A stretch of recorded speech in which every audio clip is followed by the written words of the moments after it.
Maiinit na balita ngayong tanghali. Inflation rate para sa July 2024 bumili sa 4.4% base sa datos ng Philippine Statistics Authority.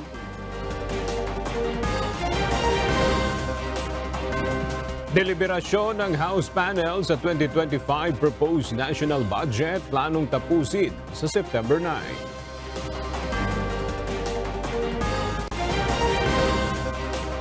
Huling pagdinig sa reklamong qualified human trafficking laban kay suspended Bamban Tarlac Mayor Alice Guo at correspondent sa Department of Justice isasagawa mamayang hapon. At may-ari ng lumubog na MTKR Terra Nova, itinangging sangkot sila sa oil smuggling. Magandang tanghali mga kasangbahay. Ngayon po ay araw ng Martes, August 6, 2024. At una sa mga balita ngayong tanghali. Epektibo ngayong araw ng Martes, August 6, ang rollback sa presyo ng mga produktong petrolyo. Batay sa magkakahiwalay na abiso ng mga kumpanya ng langis, 20 sentimos ang mababawas sa presyo ng kada litro ng diesel. Matatapyasan din ng 10 sentimos ang kada litro ng gasolina, habang 40 sentimos sa kada litro ng kerosene. Ayon sa industry players, ang rollback ay bunsod pa rin ng pabago-bagong galaw sa presyo ng langis sa international market. Suportado umano ni Pangulong Ferdinand Marcos Jr. ang implementasyon ng Public Transport Modernization Program o PTMP ayon sa Land Transportation Franchising and Regulatory Board.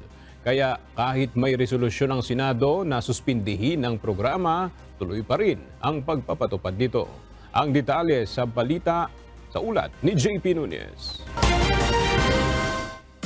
Para sa mga transport group na pabor sa Public Transport Modernization Program o PTMP na nagsagawa ng Unity Walk mula Welcome Rotunda sa Quezon City hanggang Menjola sa Maynila, naging matagumpay umano ang kanilang pagpapahayag ng pagsuporta sa implementasyon ng PTMP. Sa kanilang programa sa Menjola kahapon, umakyat sa entablado si Land Transportation Franchising and Regulatory Board o LTFRB Chairman Chofilo Guadis III bilang guest speaker. Doon sinabi ni Chairman Guadis na suportado umano ni Pangulong Ferdinand Marcos Jr. ang implementasyon ng PTMP. Hindi anya ito mapapahinto ng Resolution 1096 na ipinasa ng Senado para himukin si Pangulong Marcos Jr. na suspendihin muna ang programa. Tuloy ang modernisasyon! Ang sabi po ng ating mahal na kalihim, tuloy-tuloy ang modernisasyon, walang resolusyon ang makakapigil sa atin, tuloy-tuloy ang programa ng gobyerno. Dahil dito, kampante na ang mga grupo na pabor sa PTMP na hindi sila mababaon sa utang at may pagpapatuloy na nila ng maayos ang pamamasada ng mga modernong jeepney. Yung mensahe ng Pangulo ay malinaw na tuloy ang programa, tuloy ang modernisasyon. Kami naman, panghahawakan namin ang pangako ng Pangulo ng Department of Transportation ng LTFRB, back to work kami. Ayon naman sa leader ng Angat Kooperatiba at Korporasyon ng Alyansang Pilipino para sa Modernisasyon o AKAPMO, panawagan nila na huwag masuspinde ang PTMP. Ang dapat umanong pagtuunan ng Senado at Kongreso ay kung papaano maisa sa batas ang modernization program ng pamahalaan dahil higit 80% na sa mga operator ng public transport ay nag-comply na dito. Yung ating mga mambabatas, ang amin pong hiling sa inyo, gawin nyo na pong batas ang PUB Modernization Program para hindi po kami lagi nakasandal sa inyo. Kapag ito'y naging batas, hindi na kami kailangan pakialaman. dahil kami magtatrabaho ng tama. Ayon naman kay Chairman Guadis, mayroon ng panukala sa Senado para gawing batas ang modernization program. Orasan niya na maging batas ito, lahat ng nasa hanay ng pampublikong transportasyon ay maoobliga na sumunod dito at magkakaroon na rin ng alokasyon ang programa mula sa taunang budget ng gobyerno. So may permanente ng budget ito, unlike ngayon. Depende ho kami kung anong ibigay po ng Senado at ng Kongreso sa amin. At siyempre dahil batas na ito, magiging mandatory na po ito sa lahat at may sanction and force of law, hindi lang po ng isang department order. So kapag ito naging batas, wala na magiging ganitong problema sapagkat yun ang pinaka-ultimate solution sa problema ng transport sector. Samantala, nauna nang sinabi ng mga transport group na Piston at Manibela na magsasagawa sila ng transport caravan para naman hilingin kay PBBM na paboran ang suspensyon na hinihiling ng Kongreso. Inagalang po natin yan pero hindi po tayo naniniwala na talagang may transport caravan. Ilang strike na po ang kanilang ginanap pero hindi na ho natin nararamdaman. JP Nunez, UNTV, News and Rescue. Diyos ang aming sandigan, serbisyo publiko ang aming pinahahalagahan.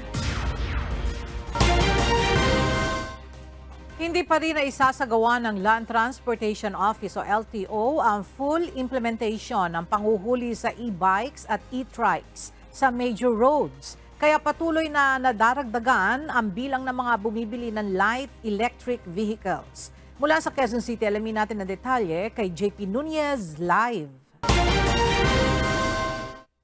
JP, gaano kalaki ang itinaas sa demand ng mga light e-vehicles at kailan isasagawa ng LTO yung malawakang panghuhuli sa mga dumadaan sa major roads?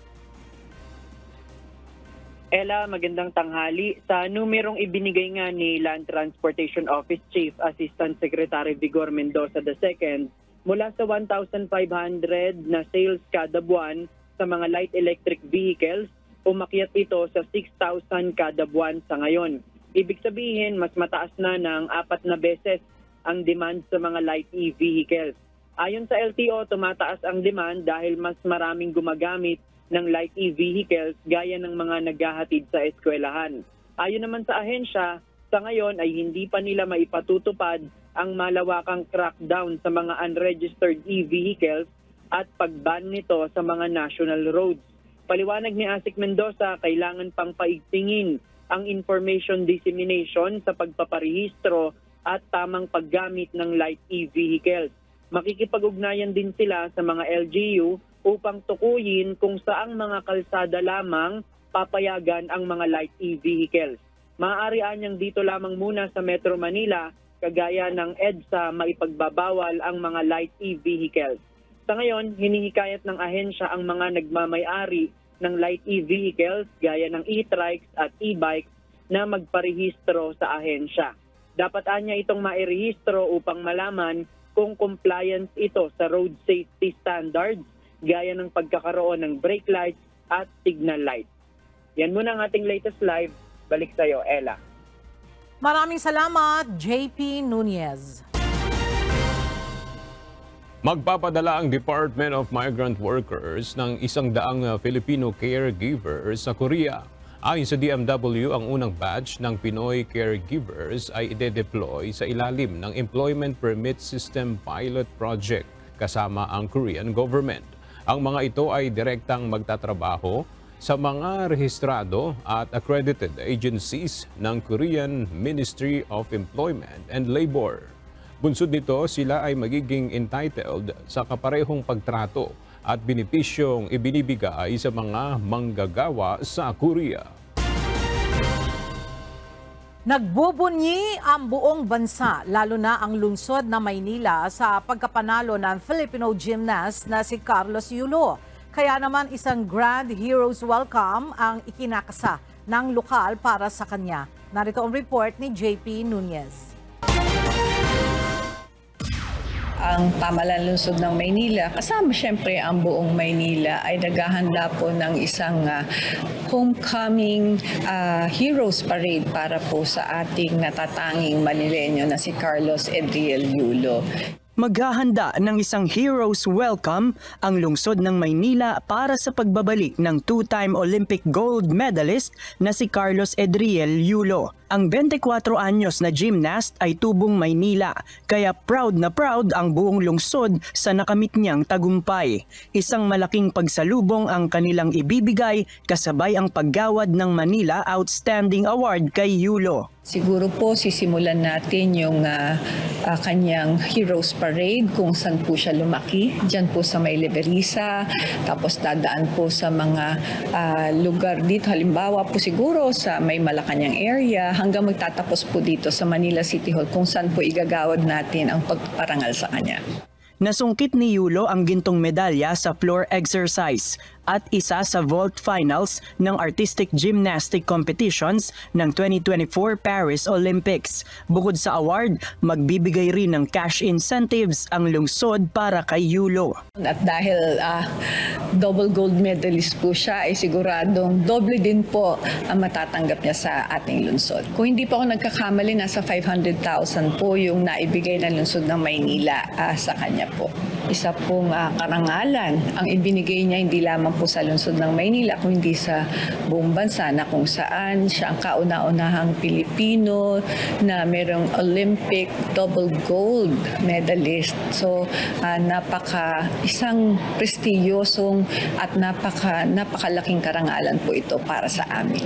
Alinsunod sa Republic Act 1964 o ang National Athletes, Coaches and Trainers Benefits and Incentives Act, tatanggap ng 10 million pesos ang atletang mag-uuwi ng gold medal at Olympic gold medal. Bukod dito ay may iba pang cash incentives, donations at rewards na makukuha si Yulo sa kanyang pag-uwi gaya ng isang condominium unit mula sa isang private developer at house and lot mula naman sa Philippine Olympic Committee. Sa ngayon ay nakikipag-ugnayan na ang LGU ng Maynila sa team ni Yulo para sa petsa ng kanyang homecoming ng Philippine Pride Gymnast.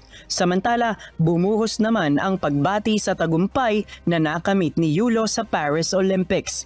Una na sa mga bumati ang 2020 Tokyo Summer Olympics weightlifting gold medalist na si Heidelin Diaz. Nagpaabot rin ng pagbati sa pagkakapanalo ni Yulo si People's Champ at former Senator Manny Pacquiao. Sa isang mensahe, pinasalamatan ng pambansang kamao si Yulo sa karangalan na ibinigay nito sa Pilipinas. Maging si Pangulong Ferdinand Marcos Jr., masayang-masaya rin sa tagumpay na ibinigay ni Yulo para sa bansa. Ayon sa Pangulo, walang sapat na salitang makapaglalarawan kung gaano ka-proud ang mga Pilipino sa pagkamit ni Yulo ng 2 gintong medalya para sa Pilipinas. Tunay anyang ipinagmamalaki at saludo ang mga Pilipino sa husay ni Yulo. JP Nunez, UNTV, News and Rescue. Diyos ang aming sandigan, serbisyo publiko ang aming pinahahalagahan. Aabot sa 6 na milyong pisong cash reward ang naghihintay kay Carlos Yulo mula sa House of Representatives matapos makapag-uwi ng 2 gold medal sa Paris 2024 Olympics. Pasado na rin sa House Ways and Means Committee ang panukalang batas na nagsusulong gawing tax-free ang incentives, rewards, bonuses at iba pa para sa national athletes at coaches na nagwagi sa international sports competition. Ang detalye sa ulat ni Rosalie Coz. Nag-ambag-ambag ang mga kongresista upang makapagkaloob ng pabuya sa mga atletang Pilipinong nagbigay ng karangalan sa Pilipinas. Ito ay matapos na masungkit ng Filipino gymnast na si Carlos Yulo ang 2 gintong medalya para sa Pilipinas sa Paris 2024 Olympics. 3 milyong piso ang ipagkakalob ng Kamara para sa gold medalist, 2 million pesos para sa silver at 1 million pesos sa bronze. Kaya 6 na milyong piso ang matatanggap ni Yulo mula sa mga ambagan ng mga kongresista. Nag-ambak-ambak na mga congressman, nag-ano tayo. Bago magka-Olympics, in fact, ginawa natin po ay we actually did a very informal but voluntary contribution system. Kaya miski sa pag-alis ng mga ating mga atleta, may konting baon na. Pero we believe that the athletes, mga atleta, kailangan talaga ng ating suporta. Ang pabuya ng House of Representatives bukod pa sa itinatakda ng batas na 10 million pesos sa isang gold medalist mula naman sa Philippine Sports Commission. Dagdag pa ni House Speaker Romualdez, magiging prioridad din sa 2025 proposed national budget ang larangan ng sports. Gate nito, pinag-aaralan na ng Kamara ang budget allocation para sa sports program ng bansa. We've always felt that in sports, we not only develop the youth, but we inspire them not to just do well, but to have a very healthy lifestyle, and that is good for the entire nation. Makikipagpulong din ang liderato ng Kamara sa Social Security System o SSS upang magkaroon ng lifetime benefits sa pension system ang mga atletang nag-uwi ng karangalan sa bansa mula sa international competitions. Samantala, pasado na sa House Ways and Means Committee ang panukalang batas na nagsusulong gawing exempted sa ipinapataw na buwis ang cash incentives, rewards, bonuses at iba pa para sa national athletes na nakikipagkompetensya at wagi sa international sports competitions. Ang kaparehong panukala ay naihain na noong 18th Congress at tinawag na Heidelin Diaz Act, subalit hindi naipasa sa Senado. Muli itong inihain sa 19th Congress at retroactive upang masakop si Yulo at iba pang mananalong atletang Pilipino sa Paris Olympics. It is not the performance. It is the preparation that should be rewarded. Bukod dito, isusulong ding gawing tax-free ang mga donasyong tinatanggap ng mga atleta sa kabuuan ng kanilang pagsasanay sa pamamagitan ng Philippine Olympic Committee o Philippine Sports Commission. Rosa Licoz, UNTV News and Rescue. Diyos ang aming sandigan, serbisyo publiko ang aming pinahahalagahan.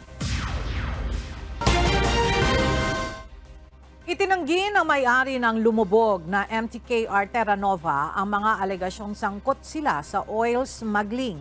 Sa isang panayam, sinabi ng tagapagsalita ng Portavaga Ship Management na si Attorney Leonel Mohal Infante na tanging sa mga lehitimong kumpanya lamang sila nakikipag-ugnayan at hindi kailanman dawit sa pagpupuslit ng langis. Handa rin nilang harapin ng kumpanya at mga opisyal nito ang anumang investigasyon dahil kumpleto sila sa mga permit, lisensya at certificates mula sa Philippine Coast Guard, Marina at Philippine Ports Authority. May nakatakda namang pakikipagpulong ang may-ari ng lumubog na MTKR Terra Nova sa Cavite Provincial Government ngayong araw. Makibalita tayo mula kay Benedict Samson live. Benedict, nagsimula na ba yung dialogue at ano na ang mga napag-usapan? Agad ngayon ay ongoing yung closed-door meeting ni Cavite Governor John Vic Remulla, Department of Justice spokesperson Miko Clabano at ang kinatawan ng MTKR Terra Nova. Kanina sinabi ni Cavite Governor John Vic Remulla na nasa 350 pesos per day sa kada isang mangingisda ang ibabayad ng pamunuan ng MTKR Terra Nova sa mga apektado ng oil spill sa Cavite. Sa tala ng Cavite Provincial Government, nasa 31,000 ang apektadong kasama ang mga mangingisda at vendor.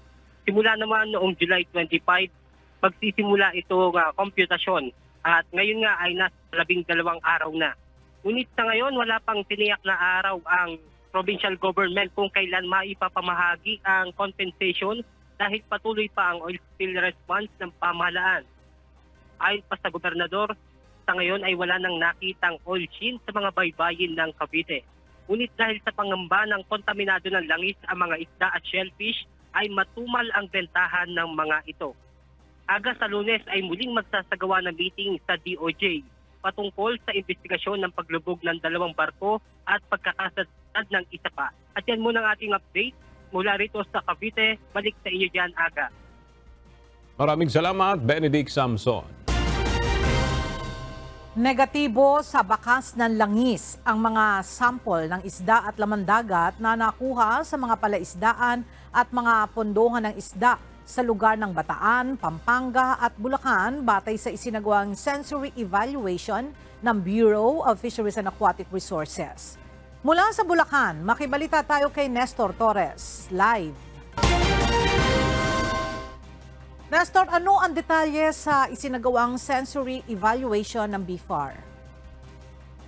Ella, magandang tanghali. Tiniyak ng Bureau of Fisheries and Aquatic Resources Region 3 na walang lasa o wala ring amoy itong mga langis, itong mga isda na nakuha dito sa Bulacan at sa iba pang karatig na probinsya dito sa lalawigan.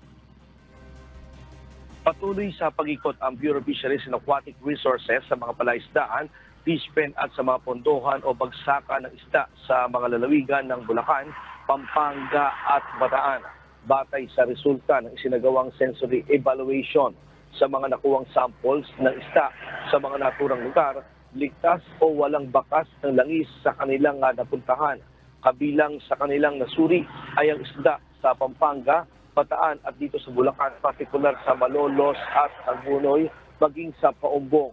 Bukod sa isda, kasama sa kanilang ang taste at sensory test, ang ilang samples ng alimango, hipon at tahong na ayon sa resulta ay negatibo o walang lasa o amoy ng langis. Samantala, inaabangan pa rin natin ang resulta ng test naman sa nakuwang sample na oil sheen sa Bakawan malapit sa ginagawang New Manila International Airport sa bayan ng Bulacan, Bulacan.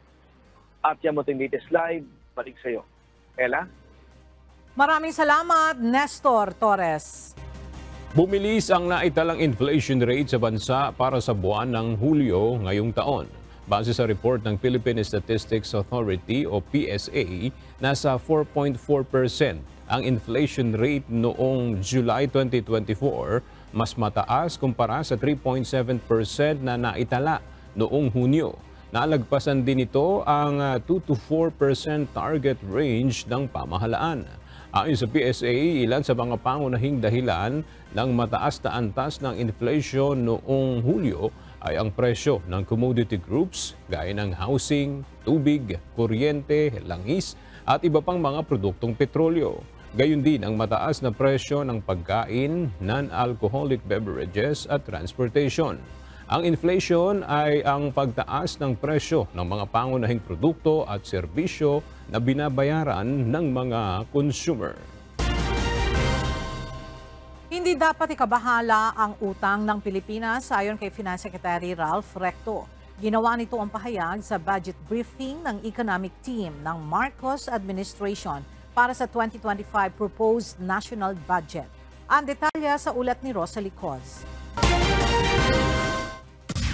Nasa 15.48 trillion pesos ang pambansang utang ng Pilipinas as of June 2024 ayon sa ulat ng Bureau of the Treasury. At tinatayang aabot sa 16 trillion pesos ang pambansang utang natin sa pagtatapos ng 2024. Batay kay Finance Secretary Ralph Recto, hindi dapat ikabahala ang pagkakautang na ito.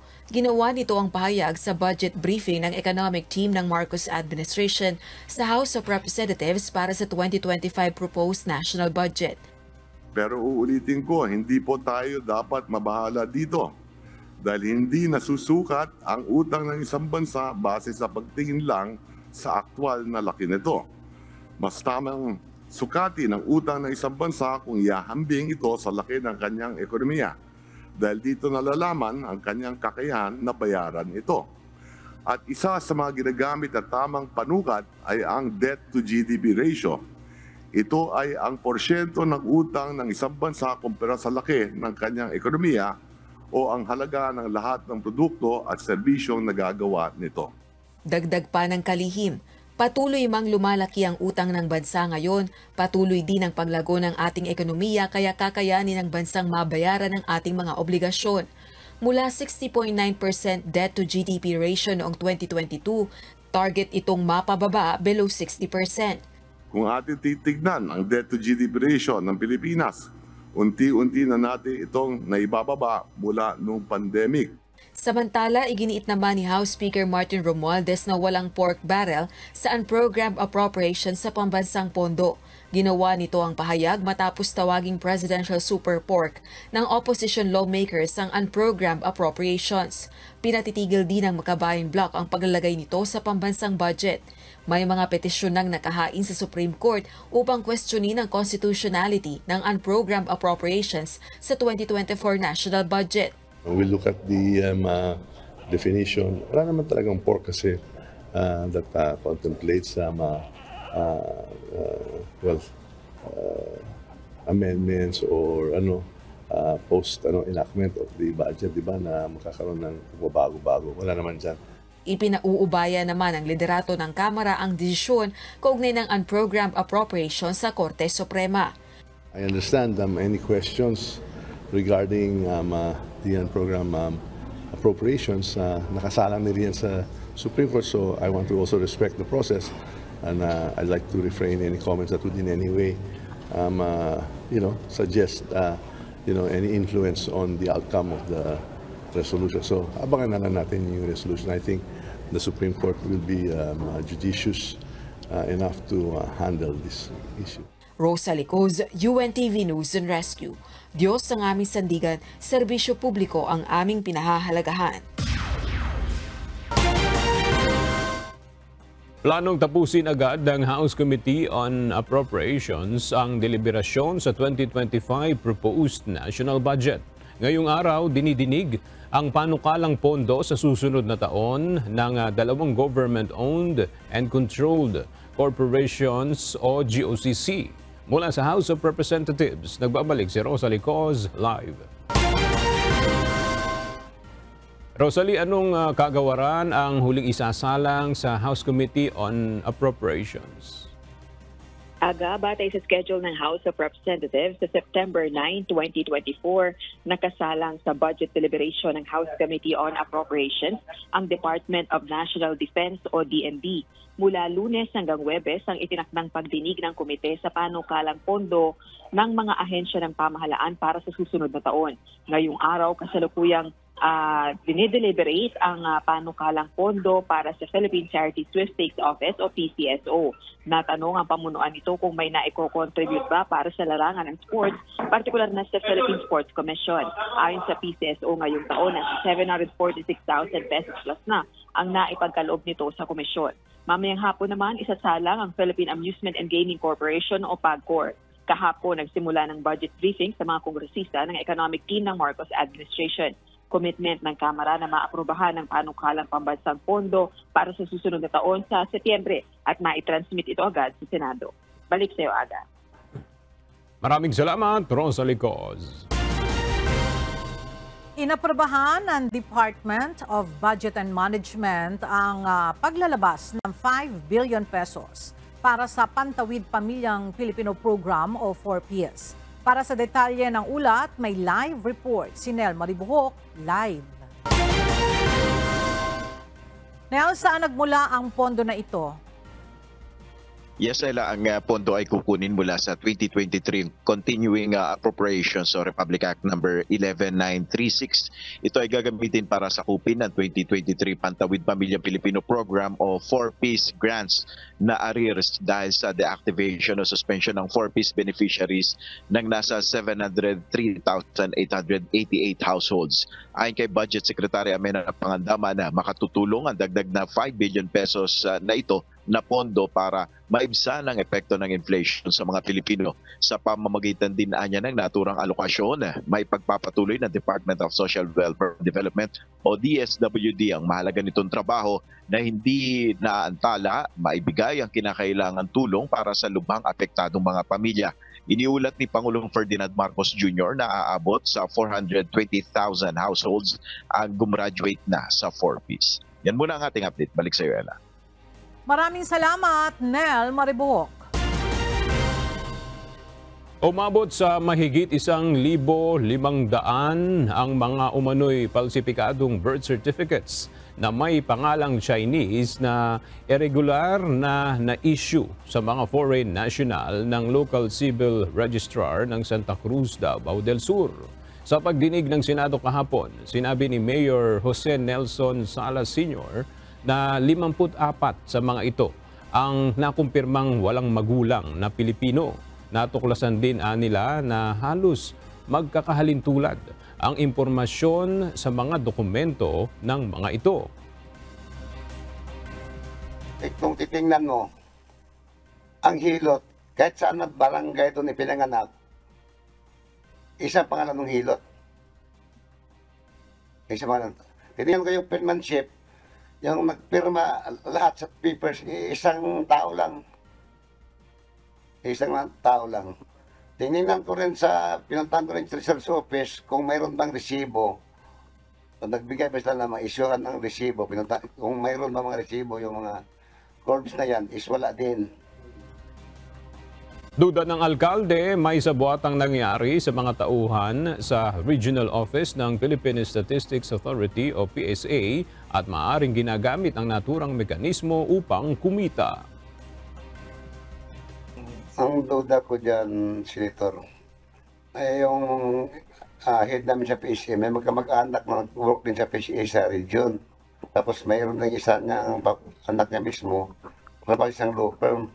Kasi may mga record doon na doon sila pinag-subscribe yung ano. Tapos mayroon na isang na may travel agency.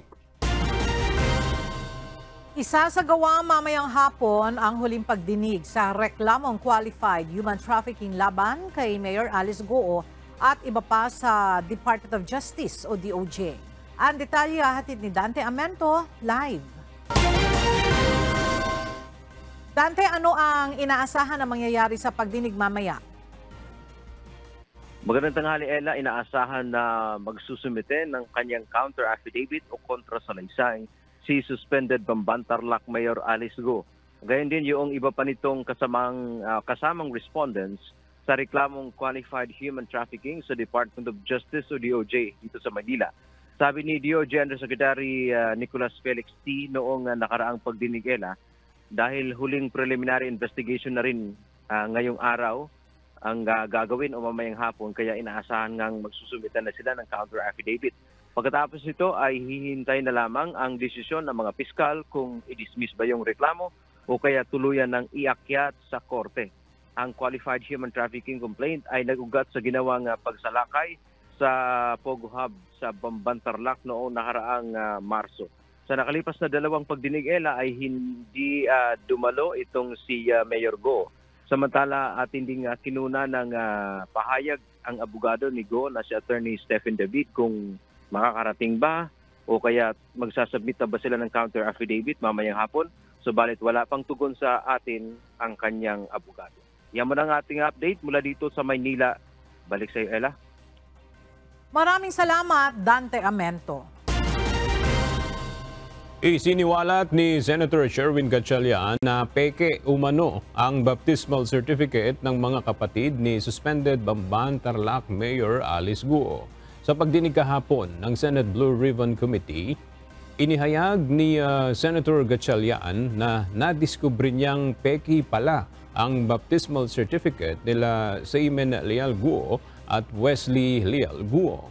Ito'y matapos na sumulat umano ang San Roque Cathedral Parish sa senador at itinangging nag-issue sila ng baptismal certificate sa mga kapatid ni Guo. Dahil dito, malinaw anya na pineki lamang ng dalawa ang nasabing dokumento. Lumalabas sa investigasyon na inisyu ng isang nagngangalang Antonio Alcalde ang baptismal certificate ng mga kapatid ni Mayor Guo. Subalit, ayon umano sa Caloocan City Civil Registry Office, pumanaw na ang taong sinasabing nag-issue ng baptismal certificate sa dalawang kapatid ni Guo. Muling diringgin sa Senado ang usapin ng pagsapi ng ilang estudyante sa Communist Party of the Philippines, New People's Army o CPP-NPA. Para sa update, narito ang report ni Asher Cadapan Jr. Live. Asher, base sa datos, gaano ba karami ang mga estudyanteng sumapi sa komunistang grupo at anong mga eskwelahan ng mga ito nagmula? Kaya 168 mga estudyante ang sumanib sa Communist Terrorist Group. Kabilang na dyan itong Communist Party of the Philippines, New People's Army o CPP-NPA. Simula yan 2014 hanggang sa kasalukuyan. Batayan sa tala ng Philippine National Police at Armed Forces of the Philippines o AFP mula sa mga operasyon nito. Sa pagpapatuloy ng pagdinig sa Senado, karamihan sa mga ito ay sinabi ng PNP na karamihan sa mga ito ay sumuko sa mga otoridad habang ilan ay naaresto at nasawi sa operasyon. Ayon pa sa PNP, ang mga mag-aaral na ito ay nagmula sa 100 at 200 paaralan mula sa elementarya, high school, habang pinakamarami sa kolehiyo at universidad. 23 sa mga ito ang may higit sa isang estudyante na sumapit sa CPP-NPA, habang 70 ay may isang recruit. Nilinaw naman ng pulisya na hindi pa kasama dito ang mga mag-aaral na hindi pa nahuli o sumuko at nasa mga bundok o nakakalot pa sa iba't ibang lugar. Nagpahayag naman ng pagkalungkot ang kinatawan ng Commission on Higher Education o CHED, partikular na sa mga nasawing estudyante kaugnay sa mga makakaliwang grupo. Wala pa nila silang inaimbestigahan na partikular na faculty member kaugnay sa recruitment sa Communist Terrorist Group. Ngunit nangako ang CHED na patuloy na makikipagtulungan sa mga kaukulang ahensya upang bumuo ng parehas sa polisiya kaugnay sa issue. Binigyan din naman ni Senador Ronald Bato de la Rosa, Chair ng Committee on Public Order and Dangerous Drugs, ang kahalagahan na matigil ang ganitong illegal na recruitment at masiguro ang kaligtasan ng mga estudyante sa loob ng mga pamantasan. Ilan sa mga kinatawan ng mga universidad ay nagpunta din dito sa pagdinig ng Senado, kabilang dyan ang University of the Philippines. Yan muna ang latest, balik sa iyo, Ella. Maraming salamat, Asher Cadapan Jr.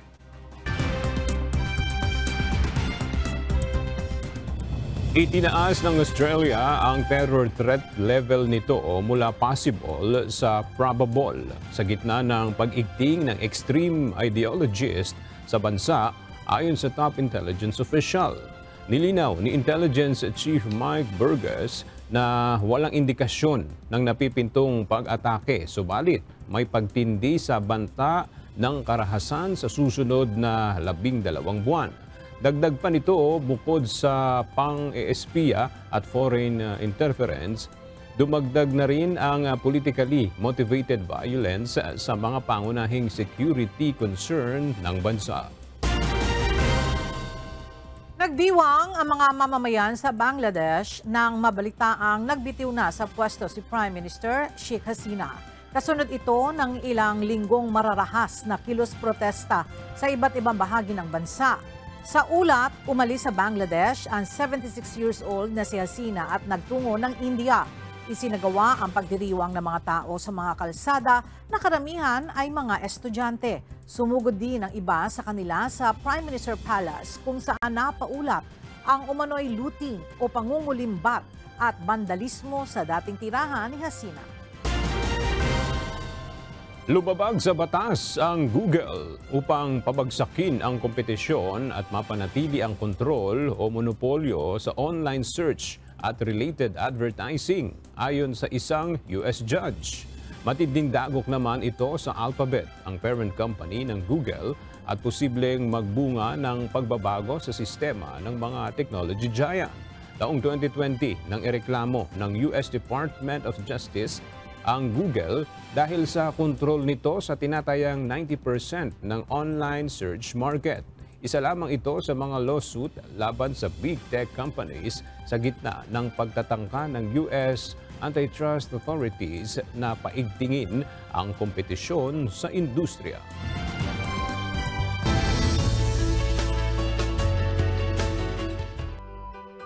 Hanggang saan ba ang kayang isakripisyo ng isang guro para sa ikatututo ng kanilang mga mag-aaral sa isang liblib na lugar sa Masbate, buwis buhay kung ilarawan ang kanilang sitwasyon sa pagtuturo sa isang integrated school doon? Narito ang report ni Jerry Galicia. Ito yung may tuturing nating na kalbaryo at sakripisyo ng mga guro nagtuturo dito sa Pulot Integrated School, kung saan lagi silang tumatawid dito sa ilog na ito. Kailangan makapagturo sila doon sa kanilang mga estudyante, pero ito yung kanilang nararanasan. Minsan hanggang dibdib na tubig baha ang kanilang tinatawid para makarating doon sa kanilang eskwelahan. Mahigit 10 kilometro ang kalsadang babagtasin papakyat mula sa main road patungo sa Barangay Pulot, na isa sa 29 na barangay sa bayan ng Mobo, Masbate.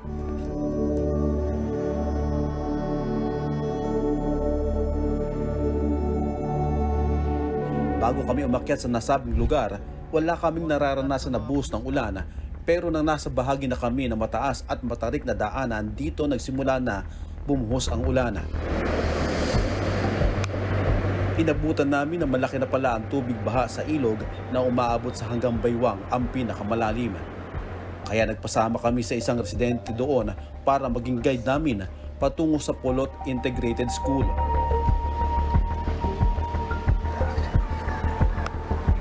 Isang payak na barangay na isolated dahil bukod sa liblib na nasa bulubunduking bahagi pa ito ng bayan ng Mobo.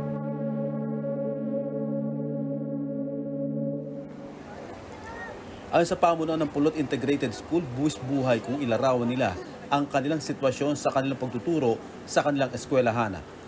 Ang assistant school head na si Ricarte Puerto nakaranas ng tumawid sa hanggang dibdib na tubig baha itong unang araw lamang ng pasukan. Kwento niya, malaki ang nawawalang pagkakataon at oras sa kanila at maging sa mga mag-aaral dahil kailangan nilang pauwin agad ang mga mag-aaral upang huwag abutin ng pagtaas pa ng tubig sa ilog. Noong Monday, sa halip na alas 4 kami umuwi kami ng alas 2:30. Kasi kailangan namin umuwi ng alas 2:30, iniisip kasi namin yung mga bata na mas lalong matatrap ng tubig. Na palaki kasi yung tubig. Actually, ang tubig noon hanggang dibdib namin na malakas yung current. So, yun yung mga bagay na lagi naming iniisip na nawawala sa amin. And then pagka ang ulan naman, magdamag na umulan at tumila ng umaga, ang attendance namin talagang dyan lang sa may pangpang. Hindi kami maka-approach dito ng maaga kasi malaki pa yung tubig. Hintay kami doon na bumaba na kayanin namin na makatawid. Ang principal ng eskwelahan nakaranas na din matalisod sa bato sa ilog habang tumatawid sa lagpas tuhod na tubig baha. Kasi nung pauwi na kami, habang nasa gitna kami ng ilog, natalisod po ako ng bato. May dadala akong mga school reports at laptop. Tapos natalisod ako ng bato at natumba ko sa ilog. Mabuti na lang at nakatayo din kaagad at yung bag ko is waterproof, hindi na yung laptop ko. Nakabalot sir, yung bago namin, yung mga gamit namin, mga damit o mga papel, mga reports, binabalot na muna namin ng plastic bago ilagay sa bag. Pagkabigla at takot naman ang naramdaman ng isang volunteer teacher nang sumakay sa habal-habal at tumawid sa ilog na ngayon lamang naranasan sa pagpunta pa lang sa naturang eskwelahan. Okay, first ko na pagpunta dito na-shock ako kasi yung yung daan, yun nga sabi mo sir, yung may pataas, may pababa, tapos yung motor talaga kailangan nakakondisyon kasi pag hindi, talagang pwede ka ma-aksidente kasi madulas po, mabato. May part na may semento pero talagang mahirap po kasi yung part po na is hindi po talaga semento, mahirap. Tapos yung feeling po na pag nakasakay ka, yung dibdib mo, as in nagapump po talaga fast kasi dili ko po expect na amugalian kami san Pulot. Before nagbaha, andito na po ako. Pero kahapon, experience ko as in po talaga mahirap. Mahirap po ang dito sa Pulot. Pag wara ka pun kaupod, magtabok sa suba, tumawid sa ilog, talagang masasabay ka sa agos ng tubig kasi sobrang sobrang lakas ng tubig. Nakita ko talaga yung mga estudyante, talagang sobrang yung eagerness nila na pumunta sa school kahit na umuulan, talagang gusto nila talaga na magklase. Pero hindi lamang mga guro ang nagsasakripisyo dito. Ang bagong lipat pa lamang na estudyante na si Richelle, sinuong mag-isa ang panganib sa pagtawid sa ilog para makapasok sa klase, na kahit hirap sa buhay, pangarap nitong maging isa ring guro. So wala po akong kasama, tapos hapon na po noon, so di ko na mahintay yung papa ko. Tumawid po ako, tapos pagtawid ko hanggang dito po sa biwang ko yung baha. Tapos pagtawid ko, sobrang ano po talaga nung bainan, sobrang lakas po. Tapos muntik nga po akong matumba sa sobrang lakas niya. Kasi po gusto ko makapagtapos ng pag-aaral, tapos matupad po yung mga pangarap. Kaya susubukan nating tumawid dito sa ilog ng Pulot na hanggang kita ang tubig baha na kuminsan umaabot hanggang dibdib at malakas pa ang current. Kaya hindi maiwasan na merong mga natutumba at minsan meron ding natatangay na agos.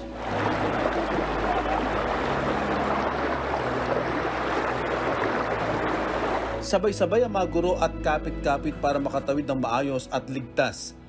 Madulas, matutulis at malalaking bato yung naaapakan doon sa ilalim ng tubig. Kaya kung ikaw ay nagmamadali sa paglakad, posible kang matumba at matangay ng malakas na current dito sa ilog ng Pulot. Ito lamang July 18 halos maabot at maapawan na ang mga bahay na nasa tabi ng ilog dahil sa pagbaha. Kwento ng kagawad ng barangay na si Generoso Bolon Jr., kapag masama ang panahon at may paparating na bagyo, pinabababa na nila agad ang mga may sakit, lalo ng mga buntis, bago pa man maging isolated ng ilang araw ang kanilang barangay. Sanay na po kami, pero po, lalo na po yung mga iba, lalo yung mga teachers, meron po yung naanod, pero wala naman pong nasasaktan. Meron po natutumba. Marami pong mga aksidente po na nangyayari.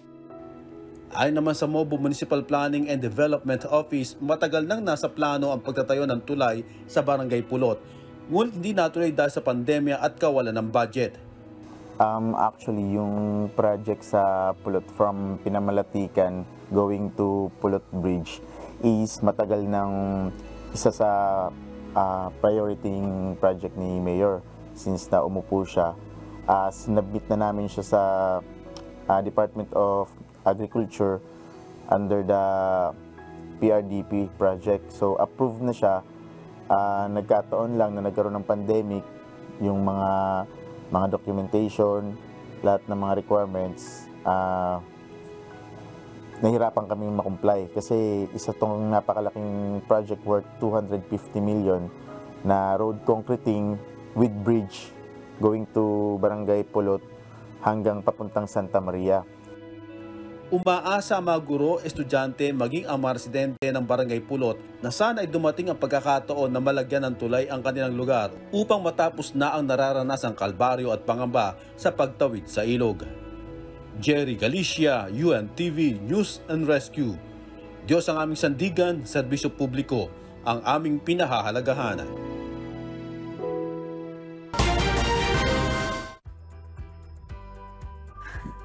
Parang nagbuntong hininga tayo. Parang nakakalungkot itong report ni Jerry Galicia, no? Dahil talagang buwis buhay para sa mga guro at estudyante, no? Ang mga guro para matuto ang kanilang mga estudyante at yung mga estudyante naman para matuto rin sila. Kaya nagbubuwis buhay sila makatawid lang dun sa ilog na gayon. Sana ano naman po ito para sa ating gobyerno. Sana mapansin nyo po na malagyan na kaagad ito ng tulay. Lalong-lalo na kapag nagkaroon ng emergency, paano itatawid ang isang pasyente. Yun ang naisip ko. Oo, kasi doon na talaga ang focus natin sana dito, no, doon sa construction ng tulay. Kasi yung flood, bagamat may mga flood project na, di ba? Pero hanggang ngayon naman pinag-uusapan pa din dahil sa kabila ng mga flood projects natin para makontrol yung mga pagbaha, nananatili pa rin yung pagbaha. So sana ang maging focus na lang at ma-follow up na rin yung pagtatayo na mismo ng tulay at mai-imagine natin kung gaano ka ginhawa, no, yung magiging buhay ng mga guro at ng mga guro at mga estudyante. Pero nabanggit kanina ni engineer na priority na yung pagtatayo ng tulay. Pero nagkaroon nga lang minsan ng kumbaga, nagkaroon ng delays dahil nga daw sa pandemya. Pero this time, sana ay munting tinig po kami na nananawagan para matulungan din natin itong ating mga bayaning guro at mga masisipag na estudyante dito po sa dako na ito na mabigyan ng atensyon ito pong bagay po. At saludo kami sa mga guro para tumawid at matuto ang kanilang mga estudyante. Saludo po kami sa inyo. Okay, at sa ating pong iiwang mga salita ng Diyos na ating sandigan mula sa aklat ng Ecclesiastes, Kapitulo 7, versikulo 16, na nagsasabi, "Huwag kang lubhang magpakamatwid, ni huwag ka mang lubhang magpakapantas. Bakit sisirain mo ang iyong sarili?"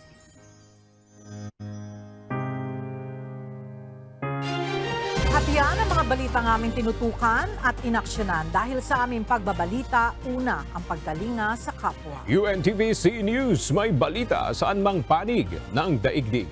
At dito sa UNTV, Diyos ang aming sandigan, serbisyo publiko ang aming pinahahalagahan. Magandang tanghali.